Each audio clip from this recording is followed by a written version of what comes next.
ਸਤਿ ਸ਼੍ਰੀ ਅਕਾਲ। ਤੁਸੀਂ ਜੁੜੇ ਹੋਏ ਹੋ ਪੰਜਾਬੀ ਰੇਡੀਓ USA ਦੇ ਨਾਲ ਤੇ ਮੈਂ ਹਾਂ ਪ੍ਰਵੀਨ ਸ਼ਰਮਾ ਲੈ ਕੇ ਹਾਜ਼ਰ ਹਾਂ ਪ੍ਰੋਗਰਾਮ ਖਬਰ ਤੇ ਨਜ਼ਰ। ਖਬਰ ਤੇ ਨਜ਼ਰ ਪ੍ਰੋਗਰਾਮ ਦੇ ਵਿੱਚ ਕੀ ਅਹਿਮ ਤੇ ਕੀ ਖਾਸ ਖਬਰਾਂ ਨੂੰ ਲੈ ਕੇ ਚਰਚਾ ਕਰਨ ਦੇ ਲਈ ਜੁੜ ਚੁੱਕੇ ਨੇ ਪੰਜਾਬ ਤੋਂ ਸੀਨੀਅਰ ਪੱਤਰਕਾਰ, ਉੱਘੇ ਲੇਖਕ ਅਤੇ ਸਰਗਰਮ ਸਮਾਜਿਕ ਕਾਰਕੁਨ ਦੀਪਕ ਸ਼ਰਮਾ ਚਨਾਰਥਲ ਜੀ।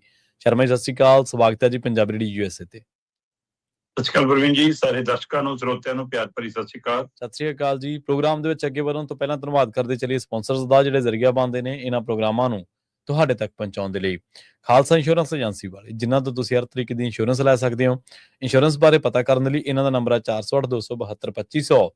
ਇਹ 1992 ਤੋਂ ਲਗਾਤਾਰ ਇੰਸ਼ੋਰੈਂਸ ਬਿਜ਼ਨਸ ਦੇ ਵਿੱਚ ਸ਼ਾਨਦਾਰ ਸੇਵਾਵਾਂ ਦੇ ਰਹੇ ਨੇ ਤੇ ਅਮਰੀਕਾ ਭਰ ਦੇ ਵਿੱਚ ਇੰਸ਼ੋਰੈਂਸ ਕਰਦੇ ਨੇ। ਓਬਾਮਾ ਕੇਅਰ, ਮੈਡੀਕੇਅਰ ਜਾਂ ਫਿਰ ਕਵਰਡ ਕੈਲੀਫੋਰਨੀਆ ਬਾਬਤ ਪਾਲਿਸੀ ਕਰਵਾਉਣ ਦੇ ਲਈ, ਸਲਾਹ ਲੈਣ ਦੇ ਲਈ ਅੱਜ ਹੀ ਕਾਲ ਕਰੋ 408-272-2500 ਤੇ। ਟਰਕੀਆਨਾ ਇਮੀਗ੍ਰੇਸ਼ਨ ਲਾ ਫਰਮ ਵਾਲੇ, ਜੇ ਟਰਕੀਆਨਾ ਟੌਨੀ ਟਰਕੀਆਨਾ ਦੇ ਨਾਲ ਤੁਸੀਂ US ਇਮੀਗ੍ਰੇਸ਼ਨ ਬਾਬਤ ਕੋਈ ਵੀ ਸਲਾਹ ਕਰਨੀ ਹੈ ਤਾਂ ਇਹਨਾਂ ਦਾ ਨੰਬਰ ਹੈ 415-909-0503। ਗੁਰਦੀਪ ਸਿੰਘ ਵਿਰਦੀ ਗਲੋਬਿਸ, Mandeep Singh San Jose, Onkar Singh Fresno, Gurnam Singh Antelope, Jarnail Singh Seattle, Mandeep Dhillon Yuba City ਤੇ ਲਾਲੀ ਸਿੰਘ ਗਰੇਵਾਲ ਫਰੀਮੌਂਟ ਤੋਂ। ਇਹਨਾਂ ਸਾਰੇ ਹੀ ਸਪਾਂਸਰਸ ਦਾ ਬਹੁਤ ਬਹੁਤ ਧੰਨਵਾਦ। ਤੇ ਜੇਕਰ ਤੁਸੀਂ ਵੀ ਪੰਜਾਬੀ USA ਦੇ ਇਹਨਾਂ ਪ੍ਰੋਗਰਾਮਾਂ ਨੂੰ ਸਪਾਂਸਰ ਕਰਨਾ ਚਾਹੁੰਦੇ ਹੋ ਤਾਂ ਸਟੂਡੀਓ ਦਾ ਨੰਬਰ ਹੈ 408-272-5200। ਅੱਜ ਦਾ ਇਹ ਖਬਰ ਤੇ ਨਜ਼ਰ ਪ੍ਰੋਗਰਾਮ ਸਾਲ 2026 ਦੀ 23 ਫਰਵਰੀ ਦਾ ਪ੍ਰੋਗਰਾਮ ਹੈ ਤੇ ਦਿਨ ਅੱਜ ਸੋਮਵਾਰ ਹੈ। ਖਬਰਾਂ ਦੇ ਵੱਲ ਆਈਏ, ਸ਼ੁਰੂਆਤ ਕਰੀਏ ਸ਼ਰਮਾ ਜੀ ਆਪਾਂ ਸਰਕਾਰ ਤੋਂ। ਚੁਣਾਵੀ ਬਜਟ ਦੇ ਵਿੱਚ ਸਰਕਾਰ ਨੇ ਕਹਿੰਦੇ ਬੀਬੀਆਂ ਨੂੰ 1000 ਰੁਪਈਆ ਤੇ ਪਰਿਵਾਰਾਂ ਨੂੰ ਲੂਣ ਤੇਲ ਦੇਣ ਦਾ ਐਲਾਨ ਕਰ ਦਿੱਤਾ ਜੀ। ਬਿਲਕੁਲ ਜੀ, ਇਹ ਮੰਨਿਆ ਜਾ ਰਿਹਾ ਕਿ ਸਾਰਾ ਕੁਝ ਇਸ ਤਰੀਕੇ ਨਾਲ ਅੱਗੇ ਵਧਣਾ ਹੈ, ਕਿਉਂਕਿ ਕੱਲ ਕੈਬਨਿਟ ਦੀ ਬੈਠਕ ਸੀ ਜੀ ਤੇ ਕੈਬਨਿਟ ਦੀ ਬੈਠਕ ਤੋਂ ਬਾਅਦ ਦੋ ਪ੍ਰੈਸ ਕਾਨਫਰੰਸਾਂ ਹੋਈਆਂ ਜੀ। ਇੱਕ ਪ੍ਰੈਸ ਕਾਨਫਰੰਸ ਮੁੱਖ ਮੰਤਰੀ ਭਗਵੰਤ ਮਾਨ ਹੋਰਾਂ ਨੇ ਕੀਤੀ, ਦੂਜੀ ਪ੍ਰੈਸ ਕਾਨਫਰੰਸ ਹਰਪਾਲ ਚੀਮਾ ਨੇ ਕੀਤੀ ਜੀ। ਮਤਲਬ ਇੱਕ ਕੈਬਨਿਟ ਦੀ ਬੈਠਕ ਦੀ ਇੱਕ ਪ੍ਰੈਸ ਕਾਨਫਰੰਸ ਹੋ ਸਕਦੀ ਸੀ, ਇਕੱਠੇ ਵੀ ਬੈਠ ਸਕਦੇ ਸੀ। ਪਰ ਇੱਕ ਤਾਂ ਇਹ ਹੈ ਕਿ ਆਪਸ ਦੇ ਵਿੱਚ ਮਾੜੀ ਮੋਟੀ ਖਿੱਚੋਤਾਣ ਹੈ ਕਿ ਮੈਂ ਵੀ ਆਵਾਂ। ਬਿਲਕੁਲ। ਦੂਜਾ ਇਹ ਹੈ ਕਿ ਖਬਰਾਂ ਦੋ ਲੱਗਣਗੀਆਂ ਫਿਰ ਅੱਡੋ ਅੱਡ, ਹੈ ਨਾ, ਤੇ ਇਹ ਇਸ ਲਈ ਪ੍ਰਚਾਰਿਆ ਡਰ ਜਾਵੇ। ਜਾਂ ਇਹ ਵੀ ਹੁੰਦਾ ਕਿ ਜਿਹੜੀ ਵੱਡੀ ਖਬਰ ਹੈ, ਜਿਵੇਂ ਅੱਜ ਕੱਲ ਆਦਤ ਬਣ ਗਈ ਬ੍ਰੇਕਿੰਗ ਬਣਾ ਦੇਵਾਂ, ਤੁਹਾਨੂੰ ਬ੍ਰੇਕਿੰਗ ਖਬਰ ਦੇ ਦੇਵਾਂ, ਜਿਹੜਾ ਆਹ ਟ੍ਰੈਂਡ ਹੈ ਨਾ, ਉਹ ਟ੍ਰੈਂਡ ਵੀ ਫਿਰ ਤੁਹਾਨੂੰ ਮੂਹਰੇ ਰੱਖਣ ਲਈ ਮਜਬੂਰ ਕਰਦਾ ਕਿ ਮੈਂ ਵੀ ਫਰੇਮ ਚ ਰਵਾਂ ਜੀ। ਸਹੀ। ਸੋ ਭਗਵੰਤ ਮਾਨ ਹੋਰਾਂ ਨੇ ਪ੍ਰੈਸ ਕਾਨਫਰੰਸ ਕਰਕੇ ਦਮ ਭਰਿਆ ਜੀ ਕਿ ਵੀ ਅਸੀਂ ਪੰਜਾਬ ਦੇ ਵਿੱਚ ਇੱਕ ਮੇਰੀ ਰਸੋਈ, ਉਹ ਮਤਲਬ ਜਿਵੇਂ ਕਿਸੇ ਸਮੇਂ ਪੱਛਮੀ ਬੰਗਾਲ ਦੇ ਮਾਮਲੇ ਨਾਲ ਸੰਬੰਧਿਤ ਹੈ ਨਾ, ਜਾਂ ਜੈ ਲਲਿਤਾ ਦੇ ਮਾਮਲੇ ਚ ਸੰਬੰਧਿਤ, ਜਾਂ ਹੋਰ ਸੂਬਿਆਂ ਚ ਕਈ ਚਾਹੀਦੀਆਂ ਯੋਜਨਾਵਾਂ ਏਦਾਂ ਚੱਲਦੀਆਂ ਨੇ ਜਿਹੜੀਆਂ, ਇਹ ਉਹਨਾਂ ਦੀ ਕਿਤੋਂ ਨਾ ਕਿਤੋਂ ਨਕਲ ਵੀ ਦਿਖਦੀ ਹੈ। ਕਿਉਂਕਿ ਪੰਜਾਬ ਦੇ ਵਿੱਚ ਜਿਸ ਤਰ੍ਹਾਂ ਦਾ ਰਹਿਣ ਸਹਿਣ ਖਾਣ ਪੀਣ ਹੈ, ਉਹਦੇ ਵਿੱਚੋਂ ਇਹ ਪ੍ਰਕਿਰਿਆ ਸਿੱਧੀ ਵੋਟ ਹਥਿਆਉਣ ਦੀ ਪ੍ਰਕਿਰਿਆ ਦਿਖਦੀ ਹੈ। ਕਿਸੇ ਸਮੇਂ ਭਗਵੰਤ ਮਾਨ ਹੋਰੀ ਨੀਲੇ ਕਾਰਡ ਧਾਰਕਾਂ ਦੇ ਨਾਂ ਦੇ ਉੱਤੇ ਹੁੰਦੀ ਸਿਆਸਤ ਤੇ ਬਹੁਤ ਰੌਲਾ ਪਾਉਂਦੇ ਸੀ। ਹੁਣ ਜਿਹੜੀ ਆਟਾ ਦਾਲ ਦੇ ਨਾਲ ਲੂਣ ਤੇਲ ਦੇਣਾ ਹੈ, ਉਹ ਸਾਰੀ ਯੋਜਨਾ ਨੀਲਾ ਕਾਰਡ ਧਾਰਕਾਂ ਤੇ ਹੀ ਖੜੀ ਹੈ ਜੀ। ਸਹੀ ਹੈ। ਇਹਦਾ ਮਤਲਬ ਇਹ ਨਹੀਂਗਾ ਕਿ ਲੋੜਵੰਦਾਂ ਦੀ ਮਦਦ ਨਹੀਂ ਕਰਨੀ ਚਾਹੀਦੀ। ਜਿਹੜੇ ਲੋੜਵੰਦ ਪਰਿਵਾਰ ਨੇ ਉਹਨਾਂ ਦੀ ਤੁਸੀਂ ਜੇ ਅੱਜ ਮਦਦ ਆਟਾ ਦਾਲ ਤੇਲ ਨਾਲ ਕਰ ਰਹੇ ਹੋ, ਧੰਨਵਾਦ, ਪਰ ਤੁਸੀਂ 4 ਸਾਲਾਂ ਚ ਉਹਨਾਂ ਨੂੰ ਆਟਾ ਦਾਲ ਖਰੀਦਣ ਜੋਗੇ ਬਣਾਉਣ ਲਈ ਕੀ ਕੀਤਾ, ਇਹ ਦੱਸੋ। ਤੁਸੀਂ ਕੋਈ ਅਜਿਹਾ ਉਪਰਾਲਾ ਕੀਤਾ ਕਿ ਪੰਜਾਬ ਦੇ ਉਹ ਲੋਕ ਜਿਹੜੇ ਗਰੀਬੀ ਰੇਖਾ ਤੋਂ ਹੇਠਾਂ ਨੇ ਉੱਪਰ ਉੱਠੇ ਹੋਣ ਜੀ। ਸਹੀ ਹੈ। ਕੋਈ ਅਜਿਹੀ ਯੋਜਨਾ ਬਣਾ ਦਿਓ, ਕੋਈ ਅਜਿਹਾ ਪ੍ਰੋਗਰਾਮ ਬਣਾ ਦਿਓ, ਕੋਈ ਇਹੋ ਜਿਹੀ ਮੁਹਿੰਮ ਬਣਾ ਦਿਓ, ਕੋਈ ਇਹੋ ਜਿਹੀ ਕ੍ਰਾਂਤੀ ਦਿਖਾ ਦਿਓ ਜੀ। ਸਹੀ ਹੈ। ਜਦੋਂ ਇਹ ਕੀਤਾ ਹੀ ਨਹੀਂ ਕੁਛ, ਦਿਖਾਉਣ ਇੱਧਰ ਵੋਟ ਬੈਂਕ ਦੀ ਸਿਆਸਤ ਕਰ ਰਹੇ ਹੋ। ਪ੍ਰਵੀਨ ਜੀ, ਇੱਕ ਪਾਸੇ ਤਾਂ ਕਹਿੰਦੇ ਹੋ ਪੰਜਾਬ ਰੰਗਲਾ ਬਣ ਗਿਆ ਜੀ, ਦੂਏ ਪਾਸੇ ਤੁਸੀਂ ਕਹਿੰਦੇ ਹੋ ਅਸੀਂ 40 ਲੱਖ ਪਰਿਵਾਰਾਂ ਨੂੰ ਜੀ ਆਟਾ ਵੀ ਦੇਵਾਂਗੇ, ਉਹ ਕਣਕ ਦੇ ਰੂਪ ਚ ਕਣਕ ਦੇਵਾਂਗੇ, ਨਾਲ 2 ਕਿਲੋ ਛੋਲਿਆਂ ਦੀ ਦਾਲ ਦੇਵਾਂਗੇ, ਨਾਲ 1 ਲੀਟਰ ਸਰੋਂ ਦਾ ਤੇਲ ਦੇਵਾਂਗੇ, ਨਾਲ 2 ਕਿਲੋ ਚੀਨੀ ਦੇਵਾਂਗੇ, ਨਾਲ ਅਸੀਂ ਜੀ 1 ਕਿਲੋ ਲੂਣ ਦੀ ਥੈਲੀ ਦੇਵਾਂਗੇ ਜੀ ਬਿਲਕੁਲ, ਤੇ 200 ਗ੍ਰਾਮ ਹਲਦੀ ਦਾ ਇੱਕ ਪੈਕਟ ਵੀ ਦੇਵਾਂਗੇ। ਹੁਣ ਇਹਦੇ ਨਾਲ ਤੜਕਾ ਤਾਂ ਨਹੀਂ ਲੱਗਦਾ, ਫਿਰ ਬਿਲਕੁਲ ਇਹਦੇ ਨਾਲ ਦਾਲ ਭਾਜੀ ਤਾਂ ਨਹੀਂ ਬਣਦੀ ਫਿਰ ਜੀ, ਹੈ ਨਾ, ਫਿਰ ਬਾਕੀ ਸਮਾਨ ਵੀ ਸਾਰਾ ਕੁਝ ਦੇਣਾ ਪਊਗਾ। ਚਲੋ, ਮੈਂ ਕਹਿੰਦਾ ਜੋ ਦੇ ਰਹੇ ਹੋ ਧੰਨਵਾਦ, ਪਰ ਮੇਰਾ ਸਵਾਲ ਉੱਥੇ ਹੀ ਖੜਾ ਕਿ ਪੰਜਾਬ ਦੇ ਵਿੱਚ 60-61 ਲੱਖ ਦਾ ਪਰਿਵਾਰ ਹੈ ਸਿਰਫ, ਉਹ ਚੋਂ 40 ਲੱਖ ਪਰਿਵਾਰ ਨੂੰ ਤਾਂ ਤੁਸੀਂ ਇਸ ਦਾਇਰੇ ਚ ਲਿਆਂਦਾ। ਸਹੀ ਹੈ। ਤੇ ਫਿਰ ਪੰਜਾਬ ਨੂੰ ਰੰਗਲਾ ਪੰਜਾਬ ਕਿਵੇਂ ਕਹਿ ਰਹੇ ਹੋ ਜਨਾਬ? ਪੰਜਾਬ ਦੀ ਹਾਲਤ ਇੰਨੀ ਮਾੜੀ ਹੈ, ਮਤਲਬ 67-68% ਪਰਿਵਾਰ ਜੀ ਸਰਕਾਰ ਕਨੀ ਦੇਖਿਆ ਕਰਨਗੇ ਬੂਹੇ ਤੇ ਖੜ ਕੇ ਜੀ ਕਿ ਸਾਡੀ ਥੈਲੀ ਆਈ ਕਿ ਨਹੀਂ ਆਈ। ਆਈ ਕਿ ਨਹੀਂ ਆਈ। ਫਿਰ ਪੰਜਾਬ ਤਾਂ ਗਰੀਬ ਹੈ। ਆਰਥਿਕ ਤੌਰ ਤੇ ਸਰਕਾਰਾਂ ਨੇ ਕਰਤਾ, ਰਾਜਨੀਤਿਕ ਧਿਰਾਂ ਨੇ ਕਰਤਾ, ਤੇ ਲੋਕਾਂ ਨੂੰ ਤੁਹਾਡੀ ਵੋਟਾਂ ਦੀ ਰਾਜਨੀਤੀ ਨੇ ਕਰਤਾ। ਮਜ਼ਬੂਤ ਕਰਨ ਲਈ ਕੋਈ ਯੋਜਨਾ ਦੇ ਉੱਤੇ ਕਿਤੇ ਕੰਮ ਨਹੀਂਗਾ ਜੀ। ਸੋ ਇਹ ਬਹੁਤ ਅਹਿਮ ਸਵਾਲ ਹੈ ਕਿ ਜਦੋਂ ਪੰਜਾਬ ਦੇ ਵਿੱਚ ਇਸ ਮੌਕੇ ਤੁਸੀਂ ਕਹਿ ਰਹੇ ਹੋ ਕਿ ਜੀ ਅਸੀਂ ਆ ਯੋਜਨਾ ਨਵੀਂ ਲਿਆ ਰਹੇ ਹਾਂ ਤਾਂ 1000 ਕਰੋੜ ਰੁਪਈਆ ਸਾਲਾਨਾ ਹੋਰ ਵਜਨ ਸਾਡੇ ਤੇ ਪੈਣਾ ਹੈ। ਬਿਲਕੁਲ ਸਹੀ ਹੈ। ਪਹਿਲਾਂ ਪਿਛਲੀਆਂ ਸਰਕਾਰਾਂ ਦੀ ਦਿੱਤੀ ਹੋਈ ਮੁਫਤ ਬੱਸ ਸੇਵਾ ਵਾਲੀ ਬੀਬੀਆਂ ਵਾਲਾ ਫਾਰਮੂਲਾ ਉਹ ਇੱਕ ਦੂਜੇ ਪ੍ਰਤੀ ਨਫ਼ਰਤ ਵੀ ਪੈਦਾ ਕਰ ਰਿਹਾ, ਉਹ ਟਕਰਾਅ ਵੀ ਪੈਦਾ ਕਰ ਰਿਹਾ, ਤੇ ਉਹ ਪੰਜਾਬ ਨੂੰ ਘਾਟੇ 'ਚ ਵੀ ਲੈ ਕੇ ਜਾ ਰਿਹਾ। ਰੋਡਵੇਜ਼ ਮਰ ਵੀ ਰਹੀ ਹੈ ਜੀ, ਤੇ ਸਰਕਾਰ ਦੇ ਖਜ਼ਾਨੇ ਤੇ ਬੋਝ ਵੱਧ ਰਿਹਾ, ਤੇ ਬੋਝ ਉਹ ਲੋਕਾਂ ਤੇ ਟੈਕਸ ਦੇ ਰੂਪ 'ਚ, ਵਸੂਲੀ ਦੇ ਰੂਪ 'ਚ ਵੱਧਦਾ।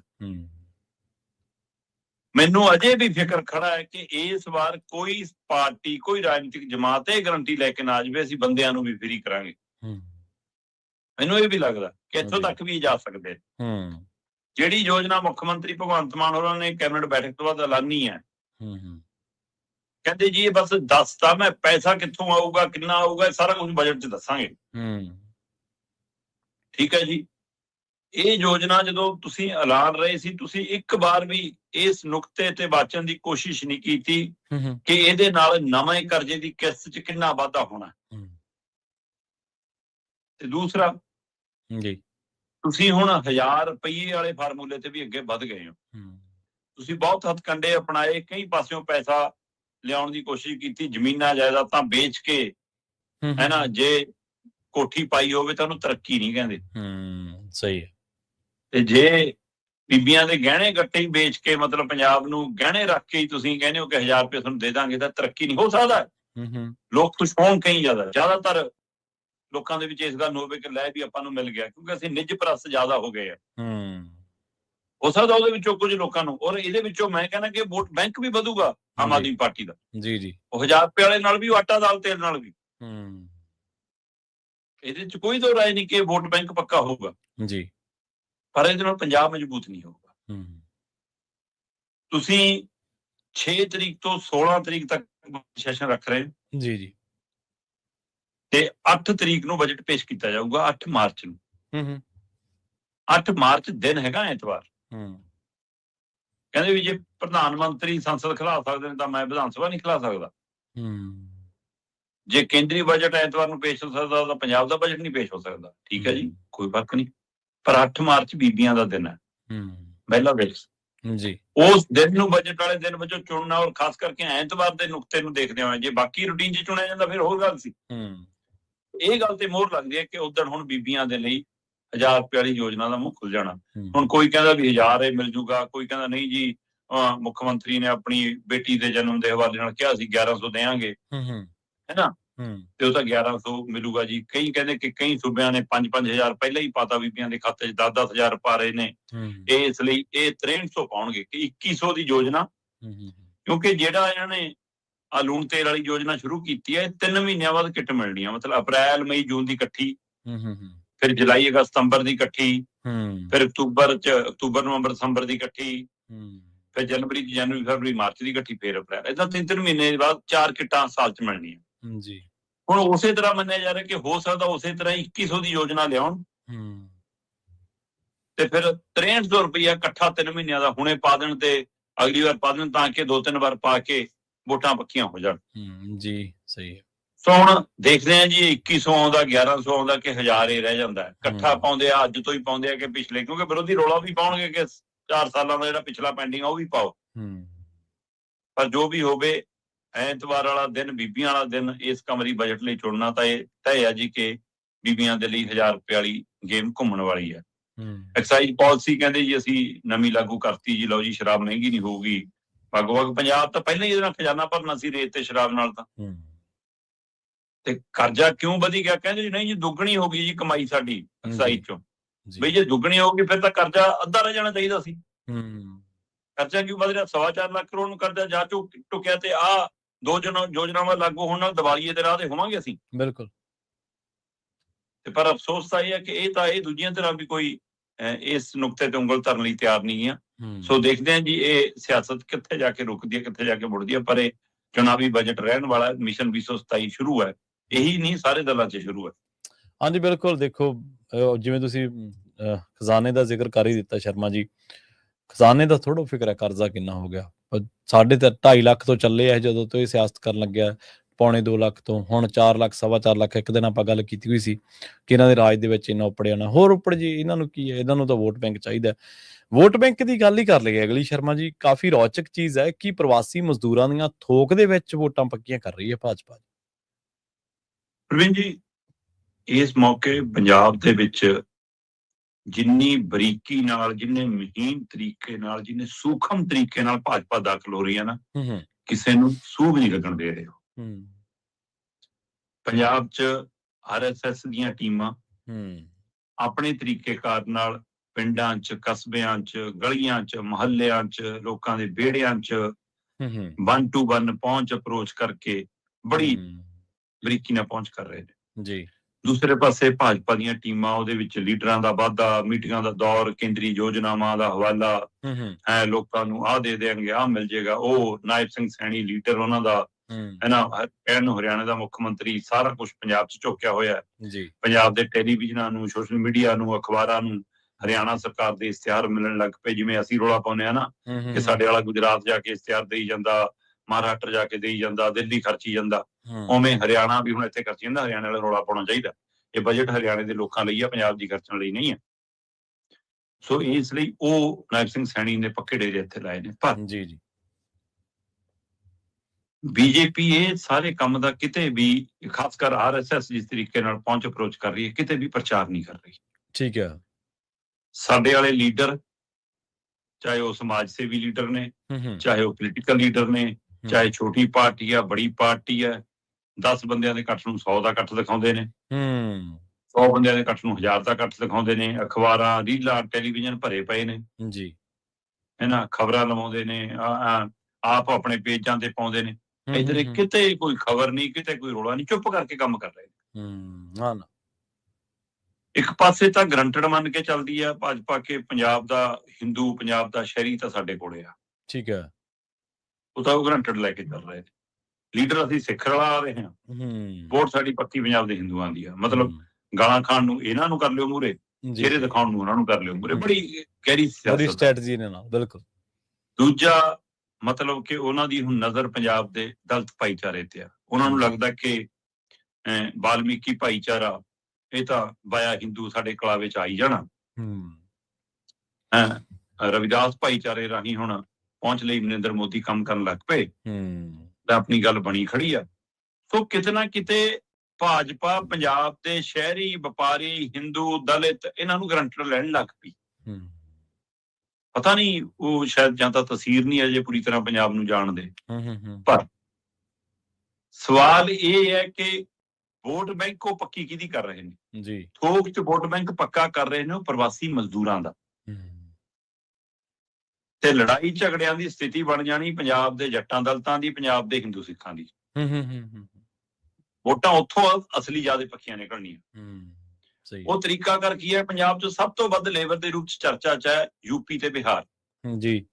ਉਹ ਤੋਂ ਬਿਨਾਂ ਗੁਜਰਾਤ ਤੋਂ ਵੀ ਆਉਂਦੇ ਨੇ, ਬੰਗਾਲ ਤੋਂ, ਪੱਛਮੀ ਬੰਗਾਲ ਤੋਂ ਵੀ ਆਉਂਦੇ ਨੇ, ਹੋਰਨਾਂ ਸੂਬਿਆਂ ਤੋਂ ਵੀ ਆਉਂਦੇ ਨੇ। ਸਾਰਾ ਕੁਛ ਹੈਗਾ ਇੱਥੇ। ਗੜਵਾਲੀ ਹੈ, ਅਰੁਣਾਚਲੀ ਹੈ ਤੇ ਪੂਰਵਾਂਚਲ ਹੈ, ਸਾਰਾ ਕੁਛ ਹੈਗਾ ਜੀ। ਸੋ ਹੋਰਨਾਂ ਸੂਬਿਆਂ ਦੀ, ਪਰ ਮੁੱਖ ਤੌਰ ਤੇ ਯੂਪੀ ਬਿਹਾਰ ਇਹਦਾ ਸੈਂਟਰ ਹੈ ਕਿਉਂਕਿ ਤੇ ਉਹਨਾਂ ਨੂੰ ਇਹ ਕਵਰ ਕਰਦੇ ਨੇ। ਯੂਪੀ 'ਚ ਯੋਗੀ ਦੀ ਸਰਕਾਰ ਹੈ ਤੇ ਸਿੱਧੀ ਬੀਜੇਪੀ ਦੀ ਆਪਣੀ ਹੈ, ਤੇ ਬਿਹਾਰ ਦੇ ਵਿੱਚ ਬਾਇਆ ਨਤੀਸ਼ ਹੈ, ਉੱਥੇ ਕੰਟਰੋਲ ਹੈ। ਸੋ ਦੋਵਾਂ ਸਰਕਾਰਾਂ ਦੇ ਰਾਹੀਂ, ਉੱਥੋਂ ਦੇ ਪਰਿਵਾਰਾਂ ਦੇ ਰਾਹੀਂ ਇਹਨਾਂ ਨੂੰ ਕੰਟਰੋਲ ਕਰਨ ਦੀ ਕਵਾਇਦ 'ਚ ਨੇ। ਸਹੀ ਹੈ। ਦਰਸ਼ਕਾਂ ਸਰੋਤਿਆਂ ਦੇ ਯਾਦ ਹੋਣਾ ਕਿ ਜਦੋਂ ਲੋਕ ਸਭਾ ਚੋਣਾਂ ਸੀ, ਆਪਾਂ ਇੱਕ ਖਬਰ ਸਾਂਝੀ ਕੀਤੀ ਸੀ ਕਿ ਬਈ 5 ਲੋਕ ਸਭਾ ਹਲਕੇ ਐਸੇ ਨੇ ਜਿੱਥੇ ਸਾਰਾ ਪ੍ਰਵਾਸੀ ਮਜ਼ਦੂਰ ਜੇ ਇੱਕ ਪਾਸੇ ਪੈ ਜਾਵੇ ਤੇ ਉਹ ਸੀਟ MP ਦੀ ਉਹ ਲੈ ਕੇ ਜਾਂਦੇ ਨੇ, ਪੰਜਾਬ ਵਾਲੇ ਵੋਟਾਂ ਨੂੰ ਤੁਸੀਂ ਇੱਕ ਪਾਸੇ ਰੱਖ ਦਿਓ। ਸਹੀ ਹੈ, ਬਿਲਕੁਲ ਕੀਤੀ ਸੀ, ਬਿਲਕੁਲ। ਤੇ ਫਿਰ ਦੱਸੋ ਜੀ ਮੈਨੂੰ, ਫਿਰ ਬੀਜੇਪੀ ਕਿਹਦੇ ਸਿਰ ਤੇ ਜਿੱਤੂਗੀ? ਪਹਿਲਾਂ 5 ਲੋਕ ਸਭਾ ਹਲਕੇ ਅੰਮ੍ਰਿਤਸਰ, ਜਲੰਧਰ ਜੀ, ਲੁਧਿਆਣਾ, ਪਟਿਆਲਾ ਤੇ ਬਠਿੰਡਾ। ਤੇ ਜੇ 5 'ਚ ਪ੍ਰਵਾਸੀ ਮਜ਼ਦੂਰ, ਉਹ ਲੇਬਰ ਜਿਹੜੀ ਇੱਥੇ ਰੋਜੀ ਕਮਾਉਣ ਆਈ, ਹੁਣ ਸਿਆਸਤ ਕਮਾ ਰਹੀ ਆ, ਉਹ ਜੇ ਬੀਜੇਪੀ ਦੀ ਝੋਲੀ ਥੋਕ ਚ ਪੈਂਦੇ ਨੇ ਜੀ ਤਾਂ ਜਨਾਬ ਇਹ 5 ਲੋਕ ਸਭਾ ਸੀਟਾਂ ਨਹੀਂ 45 ਵਿਧਾਨ ਸਭਾ ਸੀਟਾਂ ਨੇ। ਸਹੀ ਗੱਲ ਆ। 9 ਨੂੰ 5 ਨਾਲ ਮਲਟੀਪਲਾਈ ਕਰ ਲਓ। 45 ਛੱਡੋ, ਜੇ ਉਹ 30 ਵੀ ਲੈ ਗਏ ਸਹੀ ਹੈ। ਸਰਕਾਰ ਫਿਰ ਅਮਿਤ ਸ਼ਾਹ ਬਣਾਊਗਾ। ਫਿਰ ਇੱਥੋਂ ਵਾਲੇ ਨਹੀਂ ਬਣਾਉਣਗੇ। ਤੇ ਜਿਹੜੀ ਪੁਲਿਸ ਪੰਜਾਬ ਦੇ ਪਿੰਡਾਂ 'ਚ ਦੜ ਕਰਦੀ ਫਿਰਦੀ ਹੈ ਕਿਸਾਨਾਂ ਦੇ ਮਗਰ, ਜੀ ਕਿ ਉਹ ਇਸ ਕਵਾਇਦ ਦੇ ਵਿੱਚ ਹੈ ਕਿ ਲੋਕ ਭਗਵੰਤ ਮਾਨ ਨੂੰ, ਇਹਦੀ ਸਰਕਾਰ ਨੂੰ ਇੰਨੀਆਂ ਗਾਲਾਂ ਕੱਢਣੇ ਨਾਲ ਕਹਿੰਦੇ ਨਾਲ ਤਾਂ ਮੋਦੀ ਚੰਗਾ ਸੀ। ਕਿਉਂਕਿ ਕਿਸਾਨਾਂ ਦਾ ਟਕਰਾਅ ਬੀਜੇਪੀ ਨਾਲ ਤੇ ਸੂਬਾ ਸਰਕਾਰ ਇਹਦੇ ਨਾਲ ਹੁਣ ਲਗਾਤਾਰ ਹੈ। ਜੀ ਸਹੀ ਹੈ, ਬਿਲਕੁਲ। ਉਹ ਕਹਿੰਦਾ ਕਿ ਰਾਜੇ ਨੇ ਸਾਰੀ ਉਮਰ ਇੰਨੇ ਮਾੜੇ ਕਰਮ ਕਮਾਏ, ਮਰਨ ਲੱਗਿਆ ਪੁੱਤ ਨੂੰ ਕਹਿੰਦਾ ਕਿ ਪੁੱਤ ਰਾਜ ਤਾਂ ਤੈਨੂੰ ਦੇ ਚੱਲੇ ਆ, ਬਸ ਜੇ ਇੰਨਾ ਕਰ ਦੇਵੇਂ ਲੋਕ ਮੈਨੂੰ ਚੰਗਾ ਕਹਿਣ ਲੱਗ ਜਾਣ, ਮੈਂ ਸਾਰੀ ਉਮਰ ਗਾਲਾਂ ਹੀ ਖਾਧੀਆਂ। ਉਹ ਕਹਿੰਦਾ ਲੈ ਇਹ ਕਿਹੜਾ ਔਖਾ ਕੰਮ ਹੈ। ਉਹਦੇ ਨਾਲ ਉਹਨੇ 4 ਗੁਣਾ ਵੱਧ ਜ਼ੁਲਮ ਢਾਉਣਾ ਸ਼ੁਰੂ ਕਰਤਾ। ਲੋਕ ਕਹਿਣ ਲੱਗੇ ਇਹਦੇ ਨਾਲ ਤਾਂ ਇਹਦਾ ਪਿਓ ਚੰਗਾ ਸੀ। ਸਹੀ ਗੱਲ। ਤੋ ਜੇ ਹੁਣ ਇੰਜ ਹੀ ਮੋਦੀ ਨੂੰ ਚੰਗਾ ਕਹਾਉਣਾ ਤੇ ਕੀ ਆਮ ਆਦਮੀ ਪਾਰਟੀ ਉਹਨਾਂ ਦਾ ਕੰਮ ਕਰ ਰਹੀ ਹੈ ਕਿ ਪਿੰਡਾਂ 'ਚੋਂ ਵੀ ਵੋਟ ਬੈਂਕ ਪੱਕਾ ਕਰਾ ਦਈਏ ਕੁਛ? ਸਹੀ ਹੈ, ਬਿਲਕੁਲ। ਕਿੱਧਰ ਨੂੰ ਤੋਰ ਰਹੇ ਨੇ ਪੰਜਾਬ ਨੂੰ? ਇਹ ਗਹਿਰੀ ਸਿਆਸਤ, ਗਹਿਰੀ ਸਾਜ਼ਿਸ਼ ਕੇ ਅਸੀਂ ਨਾ ਆਈਏ ਤਾਂ ਉਹ ਨਾ ਆਏ ਤਾਂ ਅਸੀਂ, ਇੱਕ ਦੂਏ ਦੇ ਪੂਰਕ ਬਣ ਕੇ ਤਾਂ ਨਹੀਂ ਵਿਚਰ ਰਹੇ। ਸਹੀ ਗੱਲ ਹੈ, ਬਿਲਕੁਲ। ਤੋ ਇਹ ਸਾਰੀ ਸਥਿਤੀ ਦੇ ਦਰਮਿਆਨ ਪੂਰਵਾਂਚਲ ਦੇ ਸਨਮਾਨ ਦੇ ਨਾਮ ਦੇ ਉੱਤੇ ਇੱਕ ਵੱਡਾ ਰੈਲੀ, ਵੱਡਾ ਸਮਾਗਮ ਲੁਧਿਆਣੇ 'ਚ ਕੀਤਾ। ਠੀਕ ਹੈ। ਔਰ ਨਾਇਬ ਸਿੰਘ ਸੈਣੀ ਮੁੱਖ ਮਹਿਮਾਨ, ਜਿਵੇਂ ਇਹਨਾਂ ਕੋਲ ਕੇਜਰੀਵਾਲ, ਉਹਨਾਂ ਕੋਲ ਨਾਇਬ ਸਿੰਘ ਸੈਣੀ। ਸੋ ਭਾਜਪਾ ਪੂਰੀ ਅੰਕੜਾ ਬੇਸ ਜੀ, ਪੂਰੀ ਧਰਮ, ਜਾਤ, ਖਿੱਤਾ ਬੇਸ ਤੇ ਪੂਰੀ ਵਰਗ ਵੰਡ ਬੇਸ ਪੰਜਾਬ ਦੇ ਵਿੱਚ ਸਿਆਸਤ ਕਰ ਰਹੀ ਹੈ। ਔਰ ਉਹਦੇ ਲਈ ਜੇ ਸਪੇਸ ਬਣੀ ਹੈ ਤਾਂ ਉਹਦੇ ਲਈ ਬਾਦਲ ਟੱਬਰ ਜ਼ਿੰਮੇਵਾਰ ਹੈ ਤੇ ਉਹਦੇ ਲਈ ਜਿਹੜੀ ਆਪਣੇ ਆਪ ਨੂੰ ਰਾਸ਼ਟਰੀ ਪਾਰਟੀ ਕਹਾਉਂਦੀ ਆ ਕਾਂਗਰਸ, ਉਹ ਜ਼ਿੰਮੇਵਾਰ ਹੈ। ਇਹ ਦੋਏ ਧਿਰਾਂ ਜਿਹੜੀਆਂ ਪੰਜਾਬ 'ਚ ਰਾਜ ਕਰਦੀਆਂ ਰਹੀਆਂ, ਜਿਹਨਾਂ ਨੇ ਪੰਜਾਬ ਪੱਖੀ ਰਾਜਨੀਤੀ ਕੀਤੀ ਹੁੰਦੀ, ਸਹੀ, ਤਾਂ ਸ਼ਾਇਦ ਅੱਜ ਇਹ ਦਿਨਾਂ ਦੇਖਣੇ ਪੈਂਦੇ। ਹੁਣ ਲੋਕ ਜਿਹੜੇ ਪਾਸੇ ਮਰਜ਼ੀ ਦੇਖ ਲੈਣ, ਚਾਹੇ ਇਹਨਾਂ ਕੰਨੀ ਦੇਖ ਲੈਣ, ਚਾਹੇ ਉਹਨਾਂ ਕੰਨੀ ਦੇਖ ਲੈਣ, ਚਾਹੇ ਮੌਜੂਦਾ ਕੰਨੀ ਦੇਖ ਲੈਣ, ਹਨੇਰਾ ਹੀ ਹਨੇਰਾ ਦਿਖਦਾ ਪੰਜਾਬ ਨੂੰ। ਬਿਲਕੁਲ। ਨਹੀਂ ਇਹਦੇ 'ਚ ਕੋਈ ਦੁਰਾਏ ਨਹੀਂ। ਦੁਰਸਤ ਫਰਮਾਇਆ ਸ਼ਰਮਾ ਜੀ ਤੁਸੀਂ ਵੀ। ਇਸ ਧਿਰ ਦੇ ਜੇ ਕਿਸੇ ਨੇ ਪੈਰ ਲਾਏ ਆ, ਹੁਣ ਵਾਲੇ ਤਾਂ ਕੰਮ ਕਰ ਰਹੇ ਨੇ, ਉਹ ਤਾਂ ਦਿਖਦਾ ਹੈ, ਪਰ ਜੇ ਪੈਰ ਲਾਇਆ ਉਹ ਕਾਂਗਰਸ ਤੇ ਬਾਦਲ ਪਰਿਵਾਰ ਦੋਨਾਂ ਨੇ ਲਾਇਆ, ਉਹ ਇੱਕੋ ਬਰਾਬਰ ਜੀ ਜ਼ਿੰਮੇਵਾਰ ਹੈ। ਅਗਲੀ ਗੱਲ ਕਰੀਏ ਪੁਲਿਸ ਫੋਰਸ ਦੀ। ਆਪਾਂ ਰੋਜ਼ਾਨਾ ਮੌਤਾਂ ਦੇਖਦੇ ਹਾਂ ਨਸ਼ਿਆਂ ਦੇ ਨਾਲ, ਓਵਰਡੋਜ਼ ਦੇ ਨਾਲ, ਹੋਰ ਲਾ ਕਾਨੂੰਨੀ ਦੇਖਦੇ ਹਾਂ, ਲੁੱਟਾਂ ਮਾਰਾਂ ਦੇਖਦੇ ਹਾਂ। ਇੱਕ ਅੱਗੇ ਖਬਰ ਵੀ ਕਰਾਂਗੇ, ਫੋਰਸ ਦੇ ਨਾਲ ਹੀ ਜੁੜੀ ਹੋਈ ਹੈ, 2 ਕਤਲਾਂ ਦੇ ਨਾਲ ਜੁੜੀ ਹੋਈ ਹੈ। ਪਰ ਪੁਲਿਸ ਕਹਿੰਦੇ ਹੁਣ ਸਾਰੀ ਪੁਲਿਸ ਫੋਰਸ ਕੰਧਾਂ ਘੋਲੇ ਢਾਉਣ ਲੱਗ ਪਈ ਲੋਕਾਂ ਦੇ ਜੀ। ਚਲੋ ਲੋਕਾਂ ਦੇ ਤਾਂ ਨਹੀਂ ਢਾ ਰਹੀ, ਲੋਕਾਂ ਦਾ ਜਿਹੜੇ ਢਾਏ ਸੀ ਉਹ ਤਾਂ ਬਣਾਉਣ ਲੱਗ ਪਈ। ਪਿੰਡਾਂ ਦੇ ਵਿੱਚ ਜਿਹੜਾ ਪੀਲਾ ਪੰਜਾ ਇਹ ਕਹਿ ਕੇ ਚੱਲਿਆ ਸੀ ਨਾ ਕਿ ਨਸ਼ੇ ਦੇ ਸੁਦਾਗਰ ਨੇ ਜੀ, ਬਿਲਡਿੰਗਾਂ ਢਾਤੀਆਂ ਜੀ, ਘਰ ਢਾਤੇ ਜੀ, ਹੈ ਨਾ, ਉਹਨਾਂ ਦੇ ਘਰ ਇਹਨਾਂ ਦੀ MLA, ਇਹਨਾਂ ਦੀ ਲੀਡਰ ਬਣਵਾ ਰਹੇ ਨੇ ਹੁਣ, ਆਪ ਪੈਸੇ ਦੇ ਕੇ ਬਣਵਾ ਰਹੇ ਨੇ। ਜੀ। ਸੋ ਇਹ ਗੰਦੀ ਸਿਆਸਤ ਹੈ। ਦਿਖਾਉਣ ਲਈ ਹੋਰ ਹਾਥੀ ਦੇ ਦੰਦ, ਖਾਣ ਲਈ ਹੋਰ, ਤੇ ਹੈ ਨਾ, ਦਿਖਾਉਣ ਲਈ ਹੋਰ। ਪਰ ਮਾਮਲਾ ਕੱਲ ਦਾ ਭਖਿਆ ਸੁਖਪਾਲ ਖਹਿਰਾ ਦੇ ਮਾਮਲੇ 'ਚ ਜੀ।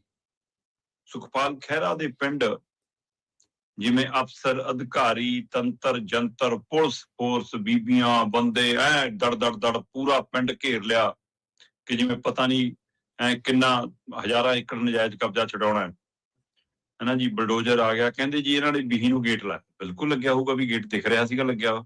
ਜੀ। ਉਹ ਖੁਦ ਸੁਖਪਾਲ ਖਹਿਰਾ ਵੀ ਕਹਿ ਰਿਹਾ ਸੀ ਕਿ ਬੀਹੀ ਹੈ ਜੀ ਇਹ, ਹੈ ਨਾ, ਪਰ ਅਸੀਂ ਜੀ ਆਪ ਜਗ੍ਹਾ ਛੱਡ ਕੇ ਕਹਿੰਦਾ ਚੌੜੀ ਕੀਤੀ ਆ। ਬਈ ਚੌੜੀ ਕੀਤੀ, ਅਗਲੇ ਕਹਿੰਦੇ ਗੇਟ ਥੋੜਾ ਲਾ ਲਓਗੇ। ਉਹ ਕਹਿੰਦੇ ਕੋਈ ਗੱਲ ਨਹੀਂ, ਫਿਰ ਨੋਟਿਸ ਦੇ ਦਿਓ, ਅਸੀਂ ਗੇਟ ਆਪੇ ਲਾ ਦਾਂਗੇ। ਨੋਟਿਸ ਥੋੜਾ ਜਿਹਾ, ਤੁਹਾਨੂੰ ਤਾਂ ਤੁਹਾਡੇ ਆਕਾ ਦੇ ਮੂੰਹ ਜਵਾਨੀ ਹੁਕਮ ਨੇ। ਜੀ ਸਹੀ ਹੈ। ਅਫਸਰ ਅਧਿਕਾਰੀਆਂ ਨੂੰ ਬਾਤ ਨਹੀਂ ਆਈ ਉੱਥੇ। ਜੋ ਮਰਜ਼ੀ ਕਰਨ, ਕਾਨੂੰਨ ਅਨੁਸਾਰ ਕਰ ਰਹੇ ਜੀ, ਕਾਨੂੰਨ ਅਨੁਸਾਰ ਕਰ ਰਹੇ ਆ। ਕਾਨੂੰਨ ਸ਼ਬਦ ਕਹਿ ਕੇ ਵੀ ਦਮ ਨਹੀਂ ਭਰ ਹੋ ਰਿਹਾ ਸੀ। ਸਹੀ ਗੱਲ ਹੈ, ਬਿਲਕੁਲ, ਹੈ ਨਾ। ਤੇ ਫਿਰ ਉਹ ਜਬਰੀ ਕਰਨਾ ਸੀ। ਠੀਕ ਹੈ, ਤੁਹਾਨੂੰ ਟਾਸਕ ਇਹ ਮਿਲਿਆ ਸੀ ਕਿ ਤੁਸੀਂ ਉੱਥੇ ਕੰਧਾਂ ਕੋਲਿਆਂ 'ਚ ਪੀਲਾ ਪੰਜਾ ਮਾਰ ਕੇ ਆਉਣਾ। ਨਹੀਂ, ਪਿੰਡ 'ਚ ਕੀ ਮਜਾਲ ਆ ਕਿ ਥਾਣੇਦਾਰ ਵੀ ਵੜ ਜਾਵੇ ਪੰਚਾਇਤ ਦੀ ਸਹਿਮਤੀ ਤੋਂ ਬਿਨਾਂ।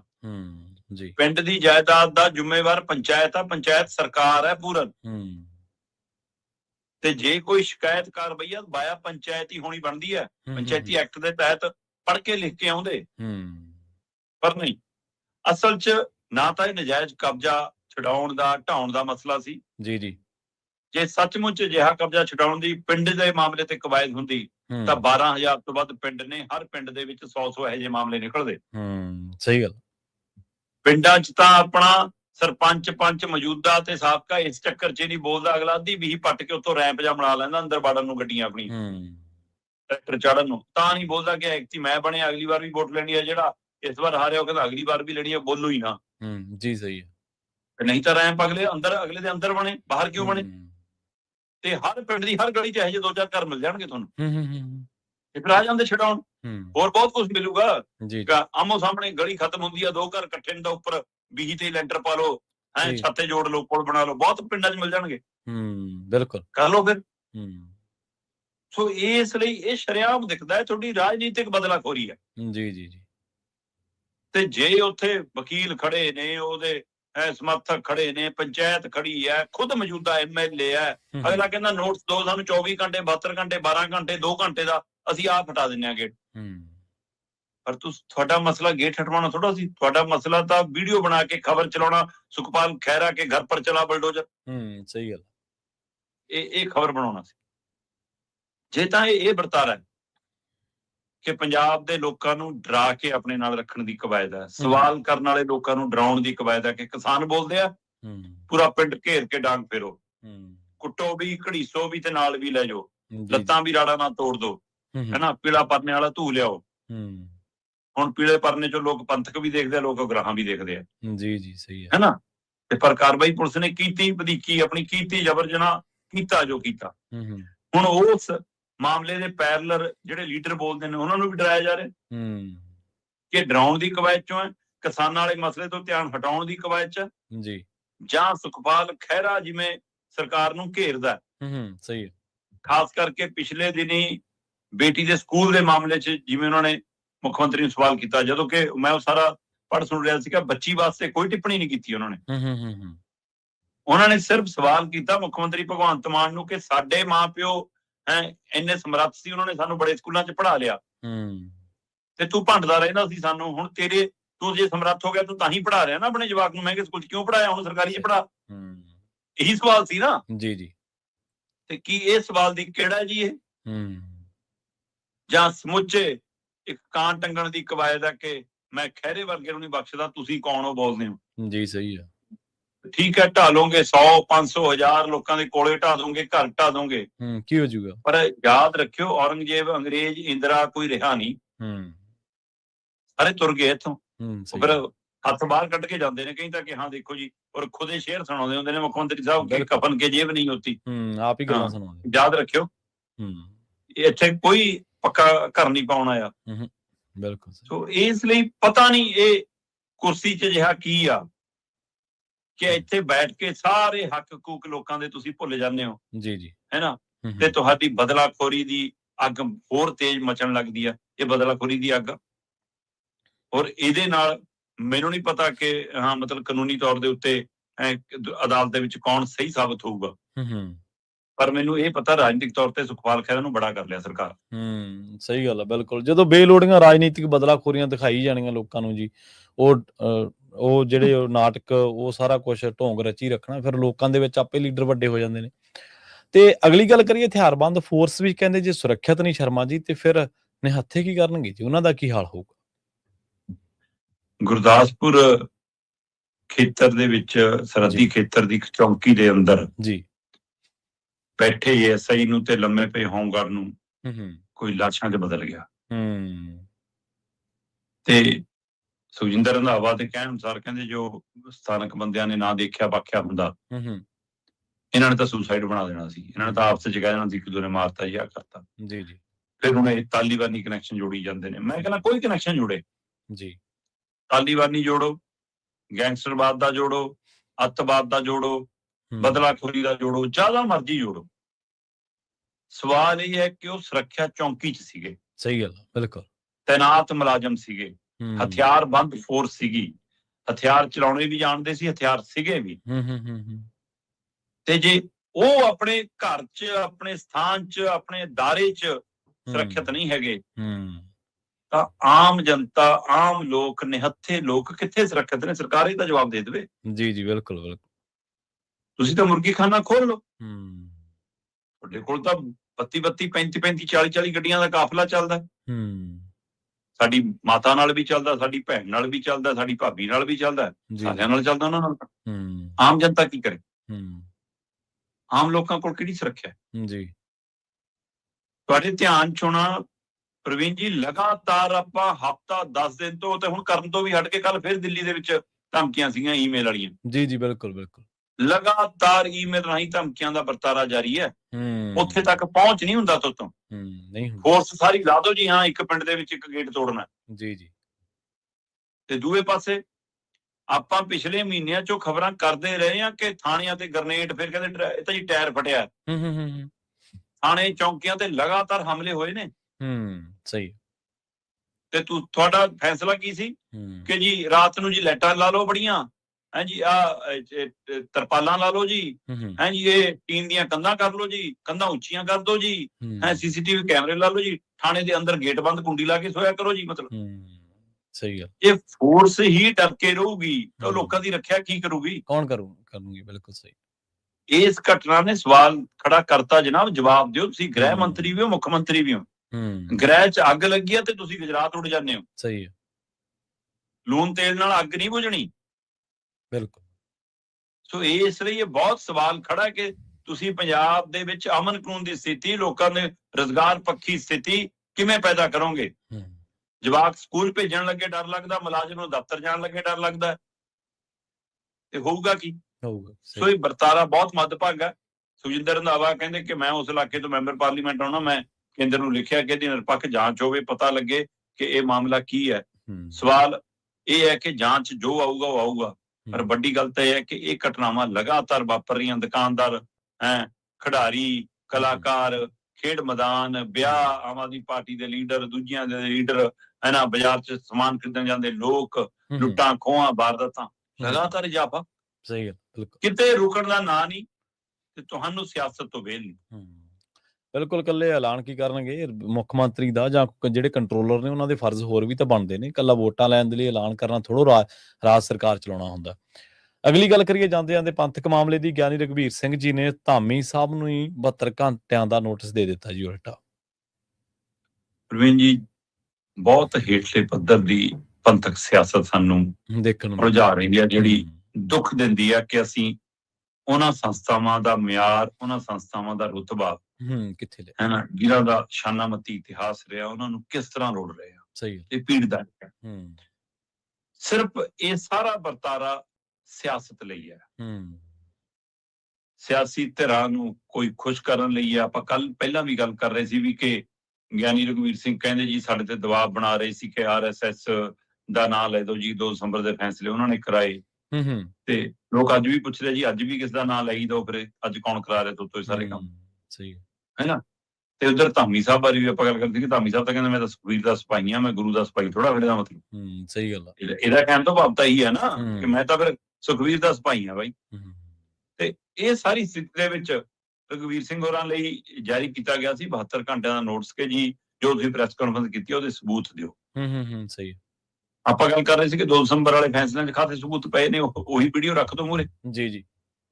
ਪਰ ਗਿਆਨੀ ਰਘਬੀਰ ਸਿੰਘ ਹੋਰੀ ਕਹਿੰਦੇ ਵੀ ਜਿੱਦਣ ਧਾਮੀ ਹੋਰਾਂ ਨੇ ਮੈਨੂੰ ਇਹ ਸਵਾਲ ਪੁੱਛੇ, ਨੋਟਿਸ ਜਾਰੀ ਕਰਨ ਦੀ ਗੱਲ ਕੀਤੀ, ਉਹਦੇ ਵਿੱਚ ਖੁਦੇ ਮੰਨ ਲਿਆ ਕਿ ਹਰ ਰੋਜ਼ 15-20 ਤਾਂ ਘਪਲੇ ਦੀਆਂ ਖਬਰਾਂ ਸਾਡੇ ਕੋਲ ਆਈ ਜਾਂਦੀਆਂ ਨੇ। ਕਦੇ ਮਤਲਬ ਕੜਾਹ ਪ੍ਰਸ਼ਾਦ ਦੀ ਪਰਚੀ 'ਚ ਆ ਗਈ ਜੀ, ਕਦੇ ਸਰਾਂ ਦੀ ਉਹਦੇ ਵਿੱਚ ਆ ਗਈ ਜੀ, ਕਦੇ ਕਾਸੇ 'ਚ ਆ ਗਈ ਜੀ। ਕਹਿੰਦੇ ਹੁਣ ਮੈਂ ਕਿੱਥੇ ਪੈਰੇ ਦੇਵਾਂ, ਮੈਂ ਮਾਫੀ ਮੰਗਦਾ ਉਹਦਾ।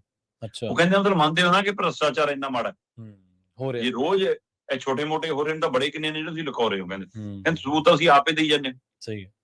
ਤੇ ਰਹੀ ਗੱਲ, ਉਹ ਕਹਿੰਦੇ ਕਿ ਮੈਂ ਜਿਹੜੇ ਸਵਾਲ ਕੀਤੇ ਨੇ ਉਹਦੇ ਜਵਾਬ ਤੁਸੀਂ 72 ਘੰਟਿਆਂ 'ਚ ਦਿਓ। ਤੇ ਜੇ ਨਹੀਂ ਦੇ ਹੁੰਦੇ ਫਿਰ ਮੈਂ ਸੰਗਤ ਦੇ ਮੂਹਰੇ ਰੱਖੂੰਗਾ ਸਾਰੇ ਜਵਾਬ। ਇਹਦਾ ਮਤਲਬ ਤਿਆਰ ਨੇ ਜੀ। ਹੁਣ ਮੈਂ ਕਹਿੰਦਾ ਉਹ ਜਵਾਬ ਦੇ ਦੇਣਗੇ, ਇਹ ਫਿਰ ਸਵਾਲ ਕਰ ਦੇਣਗੇ, ਇਹ ਟਕਰਾਅ ਚੋਂ ਨਿਕਲੂਗਾ ਕੀ ਜੀ? ਇਹ ਦੱਸ ਸਕਦੇ।